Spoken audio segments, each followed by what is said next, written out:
Bienvenidos y bienvenidas a Ventana Europa, el magazine quincenal de France 24 sobre el viejo continente. Soy Laura Garzón Rincón y los invito a que me acompañen a dar una mirada a la actualidad de la región. Un hecho histórico entre dos naciones que han mantenido fuertes tensiones en los últimos años. Rusia y Estados Unidos lograron un intercambio de 24 prisioneros, el mayor canje desde la Guerra Fría y justo en época electoral estadounidense. ¿Qué hay detrás del acuerdo? ¿Significa esto un avance en las relaciones entre Washington y Moscú? Lo analizamos. Reino Unido es escenario de los peores disturbios registrados en la última década en el país. Unas violentas manifestaciones antiinmigrantes y xenófobas estallaron luego de una ola de desinformación tras el brutal asesinato de 3 niñas en el norte de Reino Unido. Se trata del primer desafío para el nuevo gobierno laborista liderado por el primer ministro Keir Starmer. Bajo consignas como turistas vuelvan a casa, manifestantes en países como España, Italia y Grecia rechazan el aumento excesivo del turismo en sus ciudades, una situación que ha elevado los precios de los alquileres y de las viviendas hasta volver prácticamente imposible adquirir propiedades. Las autoridades locales ya han empezado a tomar medidas para contrarrestar la llegada masiva de turistas. Rusia y Occidente protagonizaron unas de las imágenes y de los momentos más históricos desde la época de la Guerra Fría, el intercambio de 24 prisioneros. 16 personas de distintas nacionalidades por parte de Moscú fueron dejadas en libertad. Entre ellas se encuentra el periodista de The Wall Street Journal, Evan Gershkovich, quien había sido condenado a 16 años de prisión el pasado 19 de julio, a cambio de 8 rusos liberados de prisiones que estaban en Estados Unidos, Noruega, Alemania, Polonia y Eslovenia, incluidos individuos acusados de actividades de inteligencia, como el agente del Servicio Federal de Seguridad, Vadim Krasikov, condenado a cadena perpetua por asesinato en Alemania. Se trata de un gesto que ocurre justamente en contexto de campaña electoral en Estados Unidos, un hecho positivo para el gobierno de Biden y por ende podría beneficiar a la campaña de Kamala Harris, un golpe implícito a las críticas del candidato republicano Donald Trump, que no se hicieron esperar. Tras conocerse sobre las liberaciones, Trump cuestionó y criticó el histórico cambio, y es que previamente el expresidente sugirió que él era el único que podía lograr un canje de prisioneros y que lo haría en cuestión de días. Pero veamos cómo se logró este intercambio. Es el mayor intercambio de prisioneros en la historia postsoviética. 24 reclusos de 6 países diferentes fueron liberados en un acuerdo entre Estados Unidos y Rusia. Entre ellos, el periodista del diario Wall Street Journal, Evan Gershkovich. A su regreso a Estados Unidos, ansiosamente lo esperaban su familia, el presidente Joe Biden y la vicepresidenta Kamala Harris. Es absolutamente histórico, lo logramos. Lo que dije fue en serio, las alianzas marcan la diferencia. Ellos dieron un paso al frente y se arriesgaron por nosotros. Importaron mucho. Este es un día extraordinario y estoy muy agradecida con nuestro presidente por lo que ha hecho durante toda su carrera, pero en particular en lo que se refiere a estas familias. Este es solo un testimonio extraordinario de la importancia de tener un presidente que comprenda el poder de la diplomacia. Gershkovich, que estaba detenido en Rusia desde marzo de 2023, fue liberado junto con el veterano Paul Whelan, encarcelado desde 2018 en Rusia por espionaje, y la periodista ruso-estadounidense Alsu Kurmasheva. El intercambio, que tardó más de 18 meses en concretarse, tuvo lugar en el aeropuerto de Ankara, en Turquía, e involucró a Estados Unidos, Noruega, Polonia, Eslovenia y Alemania, quienes liberaron a 8 prisioneros rusos a cambio de 16 detenidos que fueron devueltos desde Rusia a Europa y Estados Unidos. Ahora, una vez más, es un momento especial para mí, un momento que ciertamente ha intensificado la amistad entre Estados Unidos y Alemania. La conversación que tuve con el presidente estadounidense lo enfatizó mucho. La administración Biden ha colocado la liberación de estadounidenses en el extranjero en lo más alto de su agenda, regresando a casa a más de 70 prisioneros. Pero ¿a quién beneficia este intercambio? En los últimos años, el gobierno estadounidense ha liberado a condenados por delitos importantes, incluyendo traficantes de drogas y armas, incluso un capo talibán de la droga, a cambio de periodistas, escritores y hasta deportistas. Nuestro corresponsal en los países bálticos, Javier Colás, nos explica qué hay detrás de la aparente flexibilización de la política del presidente Vladimir Putin para que ocurra el intercambio.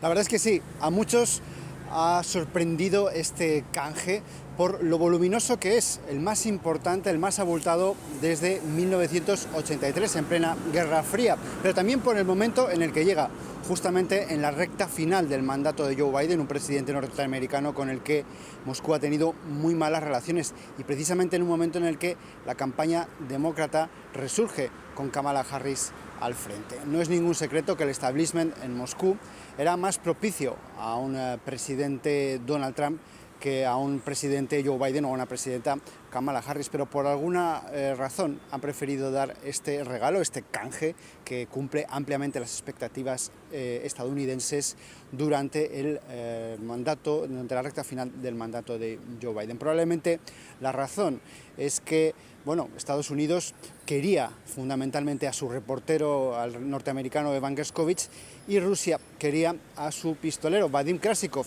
pero Vadim Krasikov no estaba en Estados Unidos, sino que estaba cumpliendo condena en Alemania. Así que Washington tenía que convencer a Berlín para que entregase al pistolero que había detenido. Y no ha sido fácil.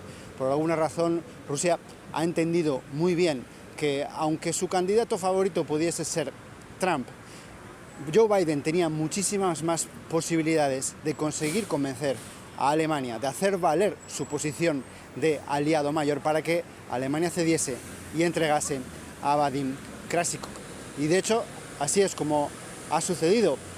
En pleno verano se aceleró el juicio de Evan Gershkovich, terminó y el canje se llevó a cabo con éxito. No pudo participar Alexei Navalny, el líder de la oposición rusa, que inicialmente iba a ser canjeado, pero murió en prisión, equilibrando la balanza a favor de Moscú. Xavier también nos cuenta cuál es el discurso que se maneja en Rusia para justificar el intercambio de prisioneros con Occidente. En Rusia se maneja el discurso de que son héroes lo que Rusia ha recuperado, que se trata de personas que se sacrificaron por la madre patria. Esos días la televisión rusa entrevista, por ejemplo, a la pareja de espías que estaban operando en Eslovenia fingiendo ser un matrimonio argentino.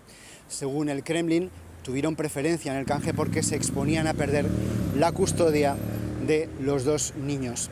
Desde el Kremlin se ha emitido una circular que ha sido revelada por algunos medios rusos, dando instrucciones a los medios rusos controlados por el Estado sobre cómo se tiene que cubrir este canje histórico. Las personas que han sido recuperadas por Rusia son personas que hicieron trabajos heroicos y que se merecen ser canjeadas, mientras que hay que señalar, según esta circular de las autoridades rusas, a los que han sido entregados a Occidente como delincuentes superfluos.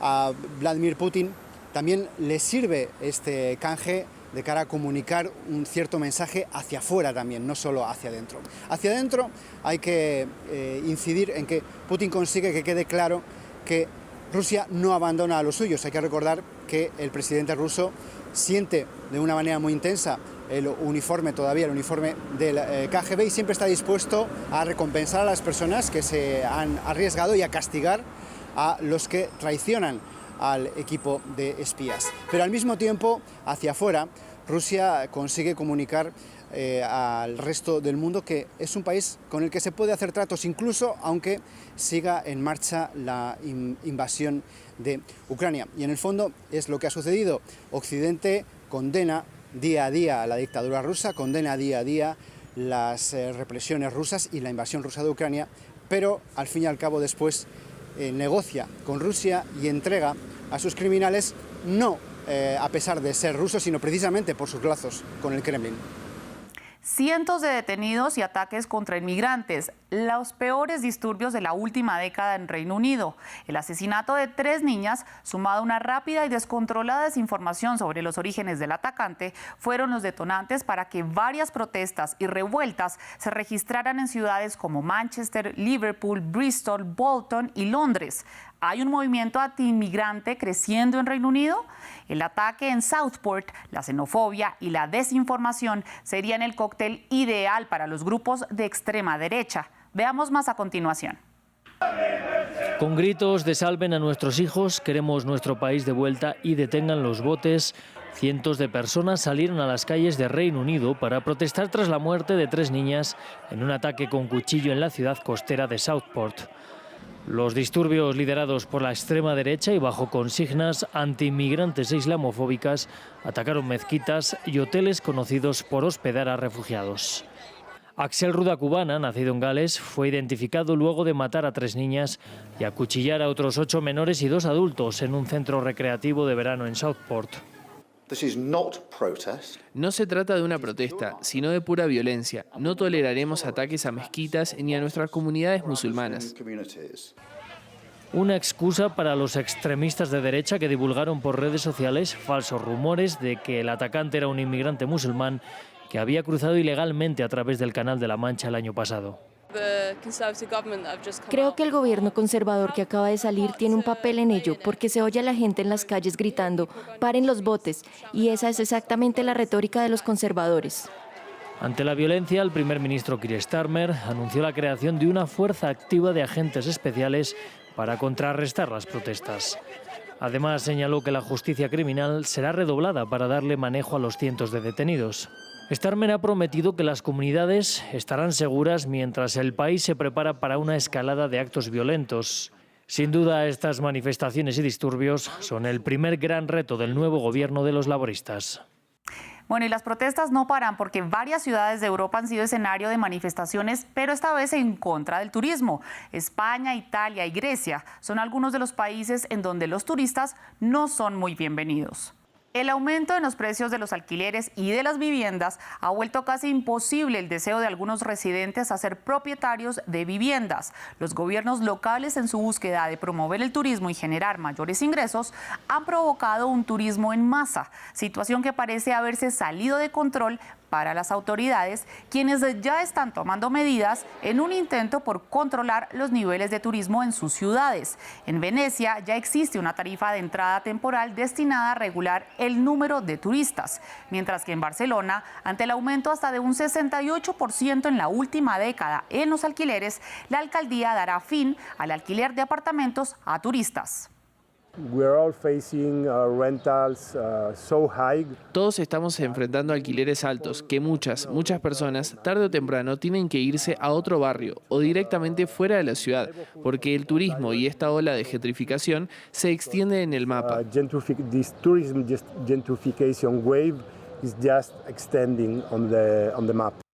Bueno, ¿y qué les parecería tener una hermosa vista de Berlín mientras se balancean en un columpio?